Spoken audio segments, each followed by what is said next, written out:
I'm here at Cape 2025 with our guest celebrity, Mike Lobel. Anyways, I'm here to ask a few questions. Course. I did a little bit of research on you, and it turns out that you have a lot of music.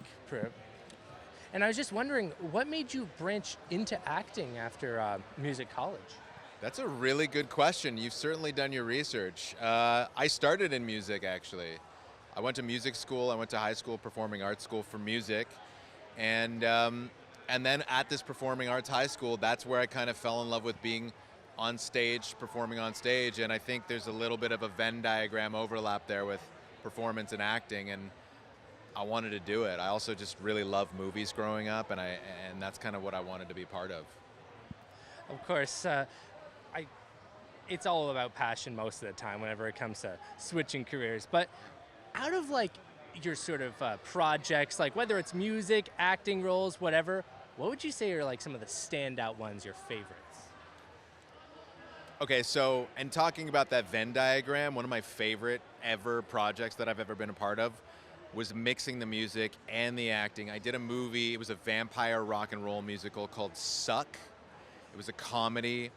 I was in it with like Alice Cooper and Moby and Henry Rollins and all these, Alex Lifeson from Rush, all these like incredible musicians, and I got to play drums in the movie. So I was playing a musician in the film, and that to me was like, it just blended both worlds together so nicely for me, and yeah, I think that was one of my favorite moments.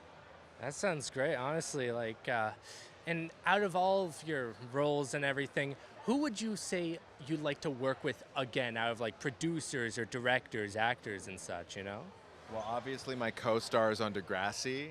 I would love to get back together with them and have a little bit of a reunion. I think that would be my top. Yeah. I know that Degrassi was definitely a big part of a lot of us. So, and with that, I was wondering, like, what do you say your next steps of your career would be?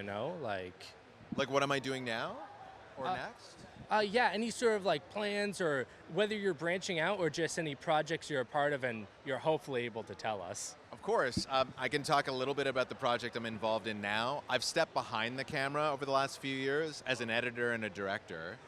And I recently cut Scare Tactics for the USA Network. It's like a hidden camera prank show with a horror vibe to it. I love genre, I love horror.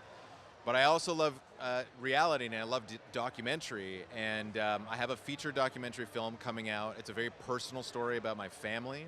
It's about a secret that my father hid from me and all of my siblings for 30 years. And we're confronting this about an intergenerational trauma. So that's coming to CBC in September. It's called Don't Come Upstairs. And I'm really looking forward to it. It's my first director debut. Well, you really seem rather versatile, as I can tell, but it's been nice talking to you, honestly.